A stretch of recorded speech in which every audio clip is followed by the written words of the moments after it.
Welcome back to Perfectation class standard 12 chemistry chapter number 9। Last class में हमने आइसोमेरिज्म्स and there types के दो class देखे थे, lecture number 6 and 7। Geometrical stereo isomerisms का क्लास अलग से पढ़ा और एक स्ट्रक्चरल आइसोमेरिज्म्स उसका क्लास अलग से देखा। अब आगे देखना है, बहुत इंपॉर्टेंट थ्योरी है, बॉन्डिंग इन कोऑर्डिनेशन कंपाउंड। पहले बेसिक समझ लो क्या है। अभी तक हमने वार्नर ने बढ़िया से कॉम्प्लेक्स सॉल्ट समझा दिए, जिसमें मेटल होता है, लिगेंड होता है और कोऑर्डिनेशन स्फीयर के बाहर काउंटर आयंस होते हैं। कॉम्प्लेक्स सॉल्ट प्रिपेयर भी कर दिए वार्नर ने, लेकिन प्रॉब्लम क्या हो रही है वो समझना। तो यहाँ पर जो बॉन्डिंग हो रही है मेटल एंड लिगेंड के बीच में, वो बॉन्डिंग कैसे बन रही है ना, वो वार्नर नहीं समझा पाया। क्या नहीं एक्सप्लेन कर पा रहा है वार्नर? कॉम्प्लेक्स सॉल्ट बना रहा है, सब कुछ समझा रहा है, लेकिन उसमें बॉन्डिंग की पैटर्न जो है ना वो नहीं समझा पा रहा। दूसरे नंबर पर जो कॉम्प्लेक्स सॉल्ट है उसका मैग्नेटिक बिहेवियर वो भी एक्सप्लेन नहीं कर पाया। उसकी ऑप्टिकल जो बिहेवियर है वो भी एक्सप्लेन नहीं कर पा रहा। नेक्स्ट, उसमें डायरेक्शनल जो प्रॉपर्टी होती है, मेटल एंड लिगेंड एक डायरेक्शन के साथ ही अटैच हो रहे हैं, इसी की वजह से जियोमेट्री बन रही है, स्क्वायर प्लेनर, टेट्राहेड्रल या तो ऑक्टाहेड्रल। तो ये डायरेक्शनल जो प्रॉपर्टी है मेटल एंड लिगेंड के बीच में वो भी एक्सप्लेन नहीं कर पा रहा है। तो वार्नर्स के लिए लिमिटेशन कौन कौन सी थी? एक तो bonding between metal and ligand, वो एक्सप्लेन नहीं कर पा रहा था। सेकंड नंबर क्या था? डायरेक्शनल प्रॉपर्टी उसकी, वो एक्सप्लेन नहीं कर पाया। नेक्स्ट उसके बाद magnetic behaviour and optical behaviour जो कोऑर्डिनेशन कंपाउंड्स के होने चाहिए, वो उसकी थ्योरी से हम एक्सप्लेन नहीं कर पाते। तो उसके लिए हमें नई थ्योरी चाहिए, और कुछ ऐसी नई थ्योरी आई जो कॉम्प्लेक्स सॉल्ट के अंदर बढ़िया से बॉन्डिंग एक्सप्लेन कर रहा है, डायरेक्शनल प्रॉपर्टी एक्सप्लेन कर रहा है, मैग्नेटिक बिहेवियर भी बढ़िया से एक्सप्लेन कर रहा है। उसमें से 3 से 4 थ्योरी टेक्स्ट बुक में गिवन है। नाम है, एक है VBT, सेकंड नंबर है MOT, तीसरा है CFT क्रिस्टल फील्ड थ्योरी, और चौथे नंबर पर है लिगेंड फील्ड थ्योरी। उसमें से हमें 2 थ्योरी यहाँ पर पढ़नी है, एक VBT पढ़ेंगे और एक crystal field theory CFT theory पढ़ेंगे, जिसे डिटेल में पढ़ना है। VBT थ्योरी वही है जो 11 साइंस में केमिकल बॉन्डिंग में पढ़ा है हमने। VBT थ्योरी उससे अलग नहीं है। तो chapter number 9 and bonding in कौन सा टॉपिक है आज? तो डायरेक्ट VBT पढ़ा रहा हूँ मैं तुम्हें, valence bond theory. Most important theory है ये, MCQ की पैटर्न से ही समझेंगे, जहाँ पर तुम अपनी थ्योरी एक्सप्लेन कर सकते हो पूरी। पहले तो बेसिक चीज़ें समझ लो, क्या है VBT की ज़रूरत क्यों पड़ी, क्लियर है ना? वार्नर जो एक्सप्लेन नहीं कर पा रहा था वो चीज़ें एक्सप्लेन यहाँ से होगी। क्या एक्सप्लेन होगी यहाँ से VBT से? एक तो डायरेक्शनल प्रॉपर्टी, दूसरा मेटल एंड लिगेंड के बीच में बॉन्डिंग कैसे होता है वो, तीसरे नंबर पर उसके मैग्नेटिक बिहेवियर भी हम एक्सप्लेन कर पाएंगे VBT थ्योरी से। तो VBT थ्योरी के according to VBT theory bonding कैसे होता है, 11 साइंस में ही बता दिया था VBT थ्योरी में हमने। अकॉर्डिंग टू VBT बॉन्डिंग कैसे होता है? तो बॉन्डिंग कैसे होगा? मेटल है, मेटल का ऑर्बिट तो कैसा है? ऑर्बिटल तो वैकेंट है ना मेटल के पास, वैकेंट ऑर्बिटल है। लिगेंड जो है अपने पास, लिगेंड के पास कौन सा ऑर्बिटल है? लोन पेयर से भरा हुआ। और VBT क्या बता रहा है? जो बॉन्डिंग होती है मेटल एंड लिगेंड के बीच में, वो ऑर्बिट और ऑर्बिट के बीच में क्या होता है? ओवरलैपिंग। ओवरलैपिंग की वजह से क्या होगा? यहाँ पर बॉन्डिंग होती है। फर्स्ट थिंग समझना हो कि VBT अकॉर्डिंग टू VBT क्या क्या एक्सप्लेन कर रहा है वो। तो यहाँ पर क्या होगा? मेटल का ऑर्बिट एंड लिगेंड के ऑर्बिट के बीच में क्या होगा? ओवरलैपिंग होगा। ये जो लोन पेयर पहले सिर्फ लिगेंड के पास था, मतलब सिर्फ लिगेंड मजे ले रहा था वो लोन पेयर का, लेकिन अब हुआ क्या? दोनों के बीच में आ गया। अब इसे हम एक्सप्लेन कैसे करते थे ये बॉन्ड को? कोऑर्डिनेशन बॉन्ड ही है ये तो इसे हम ऐसे डिनोट करते थे। अब नॉर्मली हम उसे जो सिंपल बॉन्ड होता है शेयरिंग ऑफ इलेक्ट्रॉन की वजह से, वही बॉन्ड एक्सप्लेन कर देंगे यहाँ पर। ओके, तो फर्स्ट VBT थ्योरी क्या समझा रहा है? एक तो बॉन्डिंग कैसे होता है? By overlapping of orbital. Orbital का क्या होता है, यहाँ पर ओवरलैपिंग होगा और उसकी वजह से बॉन्ड बनता है। पहली चीज़ तो क्लियर, बॉन्डिंग कैसे हो रहा है, तो ओवरलैपिंग बिटवीन दी ऑर्बिटल, तो ऑर्बिटल के बीच में क्या हो रहा है, ओवरलैपिंग हो रहा है। दूसरे नंबर पर डायरेक्शन, अगर हम मान लो स्क्वायर प्लेनर देखे, टेट्राहेड्रल देखे या ऑक्टाहेड्रल देखे, एज एग्जांपल स्क्वायर प्लेनर ले लेते हैं, मेटल है, फॉर लिगेंड है यहाँ पर। अब देखो यहाँ पर पर्टिकुलरली हो क्या रहा है, एक लिगेंड ये डायरेक्शन में आ रहा है, दूसरा लिगेंड ये डायरेक्शन है ना, तो लिगेंड जो है ना वो पर्टिकुलर डायरेक्शन में ही है। यहाँ पर मेटल का ऑर्बिटल होगा एक, और यहाँ पर किसका ऑर्बिटल होगा, लिगेंड का ऑर्बिटल होगा। यहाँ पर भी लिगेंड का ऑर्बिटल होगा और यहाँ पर भी है ना फॉर लिगेंड के ऑर्बिटल होंगे, और वो भी देखो पर्टिकुलर डायरेक्शन में, समझ रहे हो ना, एक पर्टिकुलर डायरेक्शन में। मेटल के 4 ऑर्बिटल यहाँ पर इंडिकेट किए हुए हैं और 4 के 4 क्या है, यहाँ पर एक डायरेक्शन के अंदर है। सबका शेप भी कैसा आ रहा है, सेम आ रहा है, वरना एस का शेप अलग है, पी ऑर्बिटल का शेप अलग है, डी का शेप अलग है, लेकिन यहाँ पर तो 4 के 4 ऑर्बिटल, उनका शेप भी एक जैसा है, डायरेक्शन भी एक जैसा है बढ़िया सा, तब जाकर बढ़िया सा ओवरलैपिंग होगा। तो ये किसकी वजह से पॉसिबल होता है, तो हाइब्रिडाइजेशन की वजह से पॉसिबल होता है। जो ऑर्बिटल्स होते हैं वो ऑर्बिटल्स क्या हो जाएंगे, मिक्स होंगे। जो अलग अलग शेप एंड अलग अलग एनर्जी के ऑर्बिटल होते हैं, अलग अलग डायरेक्शन में होते हैं, वो मिक्स होते हैं और मिक्स होने से नए ऑर्बिटल बनाते हैं, हाइब्रिड ऑर्बिटल। उनका शेप भी एक जैसा होता है, एनर्जी भी एक जैसा होता है और बढ़िया से डायरेक्शनल बन जाते हैं वो। तो सेकंड इंपॉर्टेंट चीज़ क्या है, यहाँ पर हाइब्रिडाइजेशन होगा। इंपॉर्टेंट चीज़ समझना, वीबीटी थ्योरी में जरूरी क्या है, एक तो फर्स्ट क्या होगा, एक तो ऑर्बिटल का ओवरलैपिंग होगा, सेकंड नंबर क्या है, हाइब्रिडाइजेशन होगा, और तीसरे नंबर पर हाइब्रिडाइजेशन तो हो रहा है लेकिन ऐसे ही थोड़ी हो जाएगा, क्या होना चाहिए उसके पास, वैकेंट ऑर्बिटल्स होने चाहिए। वैकेंट ऑर्बिटल्स भी होंगे उसके पास, तभी तो क्या होगा। एज एग्जाम्पल लिगेंड अगर अपनी 4 लोन पेयर दे रहा है, 4 लोन पेयर दे रहा है मेटल को, तो मेटल के पास मिनिमम 4 वैकेंट ऑर्बिटल होने चाहिए। अगर ऑक्टाहेड्रल बन रहा है तो कितने वैकेंट ऑर्बिटल होने चाहिए मेटल के पास, मिनिमम 6 होने चाहिए, तब जाकर ही वो इलेक्ट्रॉन पेयर को एक्सेप्ट कर पाएगा ना अपने ऑर्बिटल में। तो टोटल वैलेंस बॉन्ड थ्योरी इसी से रिलेटेड एक्सप्लेन कर रहा है। तो कौन कौन सी चीज़ें, एक तो हाइब्रिडाइजेशन होना है, वैकेंट डी ऑर्बिटल होगा, और वैकेंट डी ऑर्बिटल कितने होने चाहिए, उसके कोऑर्डिनेशन नंबर के बराबर होने चाहिए। अगर 6 है तो 6 वैकेंट डी ऑर्बिटल मेटल के पास होने चाहिए। अगर 4 कोऑर्डिनेशन नंबर है तो 4 वैकेंट डी और not vacant D, vacant orbital उसके पास होने चाहिए। ओके, तो ये बहुत इंपॉर्टेंट चीज़ है वीबीटी थ्योरी से रिलेटेड। चलो ये तो बेसिक था। एक और चीज़ आगे हमें इसके लिए इंपॉर्टेंट है, वो भी देख लेते हैं।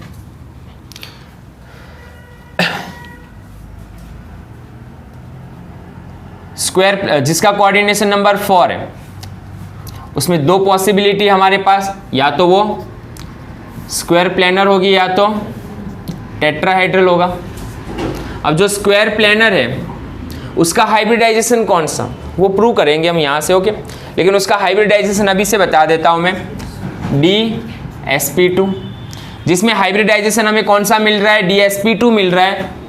एक d ऑर्बिटल होगा, एक s ऑर्बिटल होगा, और p के कितने ऑर्बिटल होंगे, यहाँ पर 2 ऑर्बिटल मिक्स होंगे और नए हाइब्रिड ऑर्बिटल बनेंगे, वो कौन सा होगा, DsP2। चलो उसके बाद जो टेट्राहेड्रल है उसमें कौन सा हाइब्रिडाइजेशन होगा, sp3। तो ये वाला हाइब्रिडाइजेशन टेट्राहेड्रल में होगा। इसमें एक और पॉसिबल है, sp2d ऑर्बिटल। ओके, लेकिन चलो एक ही देख लेते हैं अभी तो, DsP2। तो यहाँ पर कौन सा हाइब्रिडाइजेशन होगा, sp3। अब जिसमें कोऑर्डिनेशन नंबर 6 है उसका शेप तो हमें पता है कौन सा होता है, शेप इसका ऑक्टाहेड्रल। अब जो ऑक्टाहेड्रल है उसमें हाइब्रिडाइजेशन कौन सा आएगा, तो इसका हाइब्रिडाइजेशन D2sp3 हो सकता है या तो sp3d2 हो सकता है। अब किस में कौन सा होगा, अलग अलग कॉम्प्लेक्स में अलग अलग हाइब्रिडाइजेशन होना है, वो प्रूव करने वाले यहाँ से हम वीबीटी थ्योरी से। दूसरा एक पैरा होता है, एक डाया होता है, कौन क्या होता है वो भी समझना है हमें यहाँ से। तो पहले तो सिंपल बेसिक तरीके से समझ लेना, कोऑर्डिनेशन नंबर 4 है, उसमें स्क्वायर प्लेनर या टेट्राहेड्रल होता है। जो स्क्वायर प्लेनर होता है उसका हाइब्रिडाइजेशन DsP2 होगा, टेट्राहेड्रल में हाइब्रिडाइजेशन sp3 आना है। कोऑर्डिनेशन नंबर 6 है, उसका शेप हमें पता है ऑक्टाहेड्रल होता है और उसमें हाइब्रिडाइजेशन के 2 पॉसिबल है फॉर्म, ये दोनों में से कोई भी हो सकता है। नेक्स्ट उसके बाद थर्ड इंपॉर्टेंट जो स्टेटमेंट है अपने लिए, लिगेंड्स। लिगेंड्स के बिहेवियर के हिसाब से उसे हमने है ना वीक लिगेंड, एवरेज लिगेंड या तो स्ट्रॉन्ग लिगेंड बोलते हैं। ये बहुत इंपॉर्टेंट है क्योंकि VBT थ्योरी के लिए जो लिगेंड गिवन है वो कैसा है, एकदम स्ट्रॉन्ग लिगेंड है या तो वीक लिगेंड है, ये क्लियर होना चाहिए। इसके लिए एक ऑर्डर भी दिया हुआ है टेक्स्ट बुक के अंदर, लेकिन जो बेसिक है ना वो समझा देता हूँ मैं तुम्हें। जैसे कि कार्बन मोनोऑक्साइड CO, ये लिगेंड क्या होगा, स्ट्रॉन्ग लिगेंड है। उसके बाद एक और लिगेंड ले रहे हैं CN-, ये भी स्ट्रॉन्ग लिगेंड है। नेक्स्ट उसके बाद NH3, H2O, OH-, F-, Cl-, Br-। ये जो लिगेंड है ना यहाँ पर, इसे हम स्ट्रॉन्ग लिगेंड में काउंट करेंगे। मतलब यहाँ से जब आगे बढ़ रहे हैं ना तो लिगेंड की जो स्ट्रेंथ है ना वो बढ़ती जाती है, और लास्ट वाले जो आखिर है ना ये वो स्ट्रॉन्ग लिगेंड में काउंट करेंगे हम। वैसे ये सभी हम वीक लिगेंड में ही काउंट करेंगे, लेकिन ऐसा नहीं होता हर बार। यहाँ से ये जो लिगेंड है ना ये 3 एवरेज लिगेंड होते हैं, मतलब कभी है ना स्ट्रॉन्ग लिगेंड की तरफ भी बिहेव कर सकते हैं और कभी वीक लिगेंड की तरफ बिहेव कर सकते हैं। वो डिपेंड करता है सेंट्रल मेटल कौन है उनके साथ, लेकिन वो वाले एग्जाम्पल टेक्स्ट बुक में गिवन नहीं है। तो यहाँ पर हम डायरेक्टली क्या फोकस करेंगे कि ये जो लिगेंड है वो कौन है, स्ट्रॉन्ग लिगेंड है, और ये जो लिगेंड गिवन है वो कौन है, वीक लिगेंड है। कभी रेयर केस में MCQ जब सॉल्व कर रहे हैं ना तब आएंगे, ओके, एवरेज लिगेंड वाला एग्जाम्पल कि वो behave as a strong ligand and weak ligand की तरह बिहेव करेगा, मतलब एवरेज लिगेंड की तरह बिहेव करता है। तो उस वक्त हमें फोकस करना होता है कौन सी मेटल है उसके साथ, मेटल आयन, सेंट्रल एटम। तो अभी तो ये बहुत इंपॉर्टेंट है तुम्हारे लिए, तो ये लिख लेना। नेक्स्ट उसके बाद हम क्या क्या पढ़ने वाले यहाँ से, जब हम कॉम्प्लेक्स देखेंगे और कॉम्प्लेक्स गिवन है तो वहाँ से हम क्या क्या चीज़ें पढ़ेंगे ना, वो डायरेक्ट फर्स्ट नंबर जो गिवन कॉम्प्लेक्स है ना उसका शेप कौन सा होगा वो देखने वाले हम। सेकंड, उसमें हाइब्रिडाइजेशन कौन सा हो रहा है वो समझना है हमें। तीसरे नंबर पर उसके मैग्नेटिक बिहेवियर क्या है, मतलब वो पैरा है या तो डाया है, वो सीखेंगे हम। नेक्स्ट उसके बाद 4 नंबर पर उसमें मैग्नेटिक मोमेंटम कितना है, मैग्नेटिक मोमेंटम का फॉर्मूला क्या होता है और यूनिट क्या है, BM। जिसमें अनपेयर इलेक्ट्रॉन 1 है उसका मैग्नेटिक मोमेंटम 1 पॉइंट समथिंग, 2 है तो 2 पॉइंट समथिंग, 3 है तो 3 पॉइंट समथिंग, ओके। 4 नंबर पर हम देखेंगे, 4 नंबर हो गया। 5th नंबर पर हम देखेंगे स्पिन मल्टीप्लिसिटी, स्पिन मल्टीप्लिसिटी, और उसे कैसे फाइंड करेंगे, 2s+1।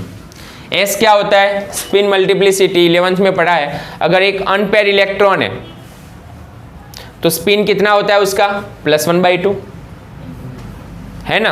एक अनपेयर इलेक्ट्रॉन है तो +1/2, 2 अनपेयर इलेक्ट्रॉन है तो +1/2 +1/2।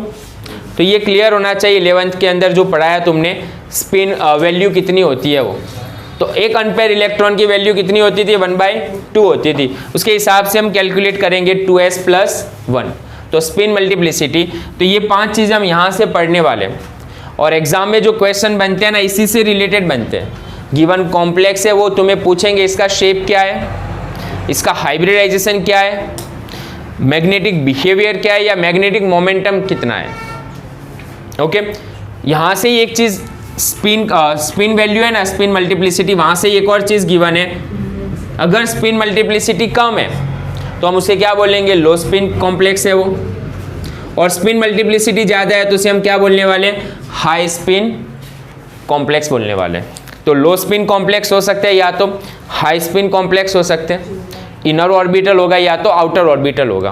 तो इसी से रिलेटेड चीज़ें पढ़नी हमें VBT के अंदर, एग्जाम्पल लेकर ही समझना है, एग्जाम्पल लेकर ही समझ में ज़्यादा आ सकता है। लेकिन अगर तुम नीट और JEE के MCQ पढ़ रहे हो और गिवन कॉम्प्लेक्स है और तुम्हें अगर इतनी चीज़ें निकालनी नहीं आ रही है ना तो अभी बाकी है यस, वापस रिवाइज करो, वापस समझो और पढ़ो। पहले ये लिख लेना,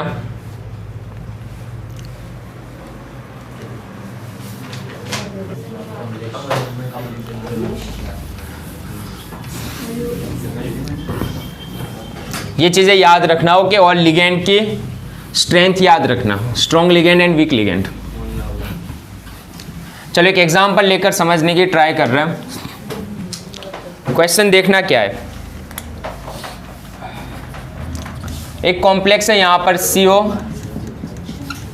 NH3 6 3+।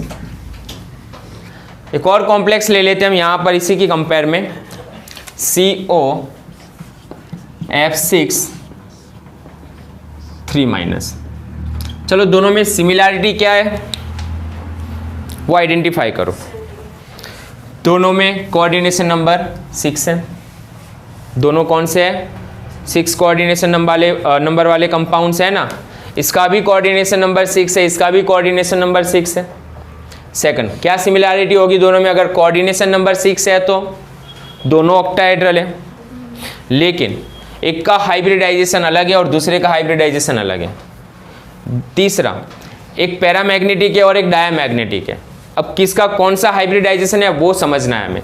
उससे पहले तुम्हें क्लियर क्या होना चाहिए, फोकस करो यहाँ पर NH3 वीक लिगेंड में काउंट करेंगे हम, NH3 स्ट्रॉन्ग लिगेंड में काउंट करेंगे हम और F वीक लिगेंड में काउंट करेंगे। ये सबसे इंपॉर्टेंट स्टेप है, week ligand and strong ligand. चलो फर्स्ट कोबाल्ट ऑक्सीडेशन स्टेट निकाल दो। कोबाल्ट का ऑक्सीडेशन स्टेट कितना होगा, +3 है। कौन से नंबर पर है वो 27, +3 है तो कितना हो गया 24।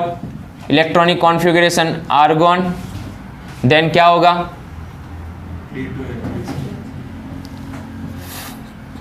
3D, कितना होगा 3D 18 और 6 4s0 4p0 and 4d0। Clear है, ये लिखना है हमें ओके, आगे तक 4d तक लिखेंगे। चलो यहाँ पर सेकंड नंबर D के अंदर इलेक्ट्रॉनिक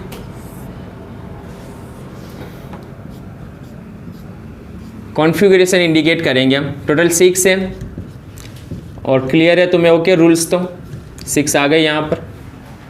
4s यहाँ पर क्या है, वैकेंट ऑर्बिटल है।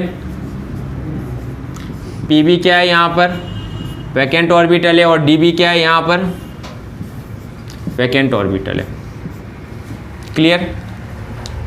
नेक्स्ट उसके बाद अब फोकस करो यहाँ पर कौन सा लिगेंड है, तो स्टेटमेंट लिख सकते हैं ना, NH3 कैसा लिगेंड है यहाँ पर, act as a strong ligand. तो स्ट्रॉन्ग लिगेंड की तरह अगर बिहेव कर रहा है ये तो होगा क्या यहाँ पर, सिंपल तरीके से समझना है। यहाँ पर अभी अनपेयर इलेक्ट्रॉन कितने हैं यहाँ पर, 4 अनपेयर इलेक्ट्रॉन है। स्ट्रॉन्ग लिगेंड का इतना पावर है कि ये कर क्या रहा है, ये जो अनपेयरिंग में बैठे हुए इलेक्ट्रॉन है ना उनको धक्का मारकर एक पेयर करवा देता है कि ये धक्का मार रहा है, बोल रहा है अंदर जाओ। ये जितने मैक्सिमम अंदर जा सकते उतने चले जाएंगे। किसके इफेक्ट किसके है यहाँ पर, लिगेंड के। अगर स्ट्रॉन्ग लिगेंड है तो ये कर पाएगा कि ये जो अनपेयर इलेक्ट्रॉन है उसे पुश करके क्या करवा देगा, पेयरिंग करवा देगा उसकी। लेकिन अगर वीक लिगेंड होगा तो उसमें इतना तो पावर नहीं है कि ये यहाँ से इनको डिस्टर्ब कर सके। तो यहाँ पर स्ट्रॉन्ग लिगेंड है तो हुआ क्या आप समझना, तो इसकी पेयरिंग इसके साथ करवा दो, इसकी पेयरिंग इसके साथ करवा दो। क्या कर रहा है स्ट्रॉन्ग लिगेंड, अपने लिए जगह बना रहा है, समझना, अंदर की तरफ अपने लिए जगह बना रहा है अगर पॉसिबल है तो यहाँ पर वही होगा। तो क्या होगा यहाँ पर, rearrangement of unpaired electron, rearrangement of unpaired electron. जो अनपेयर इलेक्ट्रॉन है उनका क्या होगा, रीअरेंजमेंट होगा। अब उसकी वजह से, रीअरेंजमेंट की वजह से हो क्या रहा है यहाँ पर, इलेक्ट्रॉनिक कॉन्फ़िगरेशन पर ही फोकस करो सिर्फ। फर्स्ट तो पेयर में ही था, अब इसके साथ पेयरिंग और इसके साथ पेयरिंग। और कितनी जगह बन गई यहाँ पर, डी के अंदर 2 वैकेंट हो गए ना। नेक्स्ट एस के अंदर वैकेंट है और पी के अंदर भी वैकेंट है। चलो कोबाल्ट ने कितनी लोन पेयर एक्सेप्ट की है? टोटल 6। कितने ऑर्बिटल चाहिए उसे? खाली 6 चाहिए। अब 6 ऑर्बिटल मिल रहे हैं इसे, यस। डी के पास से 2, एस के पास से 1 और पी के पास से 3। लेकिन प्रॉब्लम कहाँ आ रही है कि डी का ओरिएंटेशन अलग है, एस का शेप अलग है, पी का भी ओरिएंटेशन अलग है, p x, p y and p z. तो ऑक्टाहेड्रल जो जियोमेट्री बननी चाहिए वो नहीं बन पाएगी सही से, क्योंकि ये ऑर्बिटल और ये तीनों का एक तो शेप अलग, तीनों की एनर्जी अलग, तो तीनों अलग अलग डायरेक्शन में। तो इसकी वजह से ये करेंगे क्या, ये मिक्स होकर। तो यहां से हो क्या रहा है अब समझना कि डी के कितने ऑर्बिटल? 2, एस का कितना ऑर्बिटल? 1 और पी के कितने ऑर्बिटल? 3। ये तीनों मिक्स होंगे और मिक्स होकर क्या करेंगे? हाइब्रिडाइजेशन करेंगे। और हाइब्रिडाइजेशन कौन से टाइप का हुआ है यहाँ पर? तो देखकर ही समझ में आ रहा है मैं हाइब्रिडाइजेशन कौन से टाइप का हो रहा है। D2sp3, मतलब ये कॉम्प्लेक्स कौन से टाइप का हाइब्रिडाइजेशन शो कर रहा है? D2sp3। ये तो हो गया, ये सिंपल सा है। अब यहां पर जो D2sp3 का हाइब्रिडाइजेशन हो रहा है उसके बाद, इसे बाद में लिख रहे हैं, यहां पर जो D2 मतलब D के 2 ऑर्बिटल आए, S का 1 ऑर्बिटल और P के कितने ऑर्बिटल है? 3। ये 6 ऑर्बिटल मिक्स होकर नए 6 ऑर्बिटल्स बनाएंगे। जो नए 6 ऑर्बिटल्स बना रहे हैं उनकी एनर्जी, शेप और सब कुछ क्या होगा? सेम। ये 3 तो है ही अंदर, ओके। अब यहां पर करेगा क्या? तो जो NH3 है अपने एक लॉन पेयर डोनेट कर देगा, तो 6 NH3 यहां पर अरेंज होंगे, इसके साथ बॉन्डिंग करेगा। और बॉन्डिंग कैसे करेगा वो भी समझना। ये जो 6 ऑर्बिटल है उनकी बॉन्डिंग कैसे हो रही है? सेंट्रल मेटल तो यही है कोबाल्ट, 1 ऑर्बिटल यहां पर और 2 ऑर्बिटल एक्सियल पोजीशन पर होंगे। मतलब ये जो 6 ऑर्बिटल है, समझना अभी भी बता रहा हूं, ये 6 ऑर्बिटल जो है वो क्या है? बस यही है, ये क्लियर। ये वही 6 ऑर्बिटल है और यहां पर कौन अटैच हो गए? 6 लिगेंड अटैच हो गए। हाइब्रिडाइजेशन कौन से टाइप का है यहां पर? अब जो क्वेश्चन थे ना वो सारे डिस्कशन करने वाले हम। 5 चीजें लिखाई थी मैंने तुम्हें। फर्स्ट नंबर हो क्या रहा है, जो भी गिवन है ना कॉम्प्लेक्स, उसका ऑक्सीडेशन स्टेट लिखकर उसका इलेक्ट्रॉनिक कॉन्फ़िगरेशन लिखो। सेकंड नंबर पर क्या करना है तुम्हें, जो लिगेंड है वो स्ट्रॉन्ग है या वीक है वो लिखना है, रीअरेंजमेंट होगा कि नहीं होगा, ये बहुत इंपॉर्टेंट स्टेप है।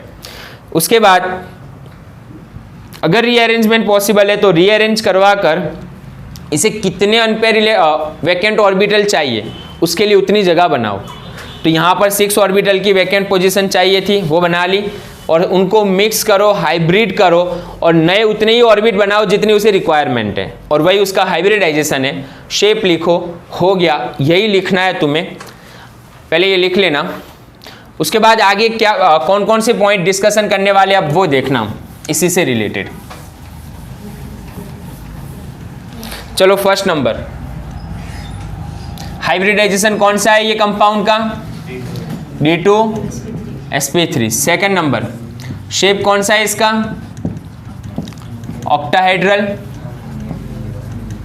3 नंबर, मैग्नेटिक बिहेवियर कौन सा होगा, मैग्नेटिक बिहेवियर डाया या पैरा, तो अनपेयर इलेक्ट्रॉन एक भी होगा, नो, यहां पर कोई अनपेयर इलेक्ट्रॉन नहीं है, ओके। तो ये कौन सा हुआ, it is a diamagnetic. For magnetic momentum 0, spin quantum 0, और कौन से टाइप का है ये, लो spin and inner orbital complex बोलेंगे इसे हम। कौन सा बोलेंगे, it is a inner orbital complex. क्यों इनर ऑर्बिटल कॉम्प्लेक्स बोल रहे हैं इसे, क्योंकि डी में कौन सा ऑर्बिटल पार्टिसिपेट कर रहा है, इनर साइड या आउटर साइड, इनर साइड का डी ऑर्बिटल यहां पर पार्टिसिपेट हो रहा है, इसीलिए हम कौन सा कॉम्प्लेक्स बोलेंगे इसे हम, इनर ऑर्बिटल कॉम्प्लेक्स या लो स्पिन कॉम्प्लेक्स, क्योंकि इसकी स्पिन मल्टीप्लिसिटी भी कम आएगी। तो बहुत इंपॉर्टेंट है ये 5 स्टेटमेंट से रिलेटेड क्वेश्चन होता है एग्जाम में, ये 5 स्टेटमेंट तुम्हें खास लिखने। अब दूसरा एग्जाम्पल कौन सा था इसी से रिलेटेड, उसकी कंपैरिजन कर लो और आसानी से समझ में आ जाएगा तुम्हें हाइब्रिडाइजेशन। चलो दूसरा एग्जाम्पल कौन सा था यहां पर, COF6 3 माइनस। चलो कोबाल्ट का सबसे पहले ऑक्सीडेशन स्टेट कितना होगा यहाँ पर, CO+3। Electronic configuration argon, argon, आगे 3d6, 4s0, 4p0 and 4d0।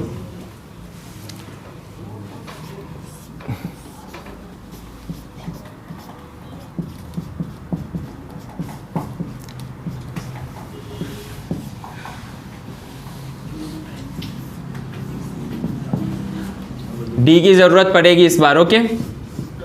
चलो फोकस करो यहाँ पर, कौन सा लिगेंड है यहाँ पर, F, तो F minus act as a, it is a weak ligand. तो वीक लिगेंड में क्या इतनी तो ताकत नहीं है ना कि इसे पेयरिंग करवा पाए, नो।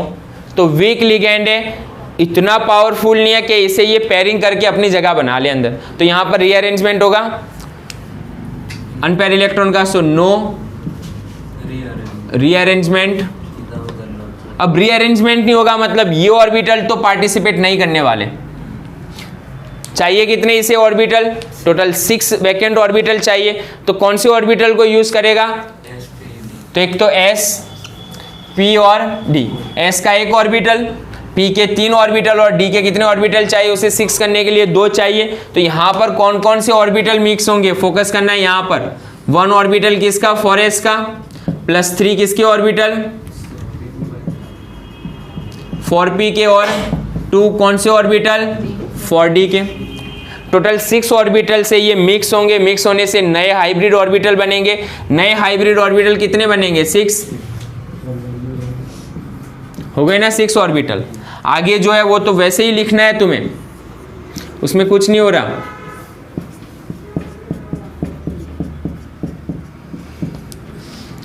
तो F जो है लिगेंड, वो अपनी लोन पेयर कौन से ऑर्बिटल को डोनेट कर रहा है यहाँ पर, तो इसे डोनेट कर रहा है। ये कौन से हाइब्रिड ऑर्बिटल बन गए अपने, sp3d2 हाइब्रिड ऑर्बिटल बन गए ना। और 6 लोन पेयर यहाँ पर डोनेट करवा दो। जो कौन डोनेट कर रहा है, फ्लोरीन।